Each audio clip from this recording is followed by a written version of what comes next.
வணக்கம் மக்களே. பாருங்க, இந்த மாதிரி ஒரு வாணலி எடுத்து தாராளமாக நல்லெண்ணெய் விட்டுக்கோங்க.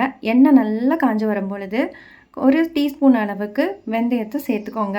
அது நல்லா படபடன்னு பொரிஞ்சு வரும்போது கருவேப்பிலை கொஞ்சம் சேர்த்துக்கோங்க. அப்புறமா நம்ம அரிஞ்சு வச்சுருக்கிற சின்ன வெங்காயத்தை இதோட சேர்த்துக்கலாம். அப்புறம் கூடவே ஒரு 10 பல் பூண்டை நல்லா தட்டி இதோட சேர்த்துக்கோங்க. இது நல்லா வதங்கி வரட்டும். நல்லா வதங்கினாதாங்க இதோட ஃப்ளேவர் சூப்பராக இருக்கும். அப்படி என்ன தான் செய்ய போகிறோன்னு பார்க்குறீங்களா? பாருங்கள், இதுக்கு தேவையான அளவு உப்பும் போட்டுக்கலாம். அது என்ன செய்ய போகிறோம் அப்படின்னா, சைவ நெத்திலி மீன் வறுவல் செய்ய போகிறோங்க. அது என்னங்க சைவம்?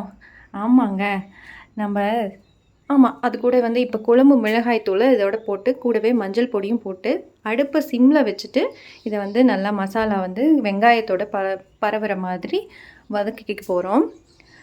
நம்ம அசைவம் சாப்பிடாத சமயத்தில் சைவத்தை சாப்பிடுவோம் இல்லைங்களா?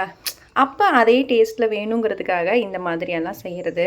பாருங்கள், இது கூட நான் ஒரு 7 தக்காளி அளவுக்கு சின்ன சின்னதாக அரைஞ்சி போட்டிருக்கேன். இது நல்லா வதங்கணுங்க. அதனால் மூடி வச்சு வதக்குங்க. பாருங்கள், இந்த அளவுக்கு இது வதங்கி வரணும். நம்ம இதில் தண்ணி எதுவுமே சேர்த்துல. இந்த அளவுக்கு வதங்கினதுக்கப்புறம் இதை நல்லா மசிச்சு விடணுங்க. தக்காளியோட தோல் வேகாமல் தான் இருக்கும். அதனால் நல்லா மசிச்சு விடுங்க. இப்போது மசிச்சு விட்டுட்டு நம்மளோட சைவ நெத்திலியை இதில் ஆட் பண்ண போகிறோம். அது என்னங்க சைவ நெத்திலி அப்படின்னு பார்க்குறீங்களா? ஒன்றும் இல்லைங்க, கோவைக்காய். அதை நல்லா நீல வாக்கில் மெல்லிதாக அரிஞ்சு இதோட சேர்த்துறோம். இந்த கோவைக்காய் நிறைய பெனிஃபிட்ஸ் இருக்குது. பட் நிறைய பேர்த்துக்கு அதோட வளவளப்பு தன்மையினால் பிடிக்கிறதில்ல. அப்போ இந்த மாதிரிலாம் செஞ்சு சாப்பிடும்போது ருசியாகவும் இருக்கும், ஹெல்த்தியாகவும் இருக்கும். அதுக்காக தான் இப்படி செய்கிறது. கோவைக்காயில் இந்த மசாலா எல்லாமே கோட் ஆகிற அளவுக்கு நல்லா பெரட்டி விடுங்க.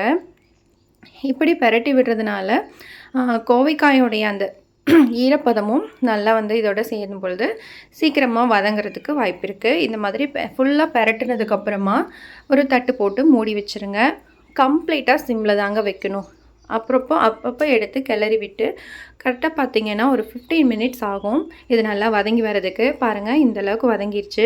இதை சூடான சாதத்தில் போட்டு சாப்பிடும்போது ரொம்ப ரொம்ப ருசியாக இருக்கும். சீக்கிரமாகவும் வெந்துருங்க.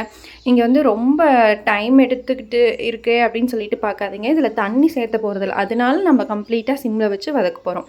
நீங்களும் செஞ்சு பார்த்துட்டு எப்படி இருக்குன்னு அவங்களோட ஃபீட்பேக் சொல்லுங்கள்.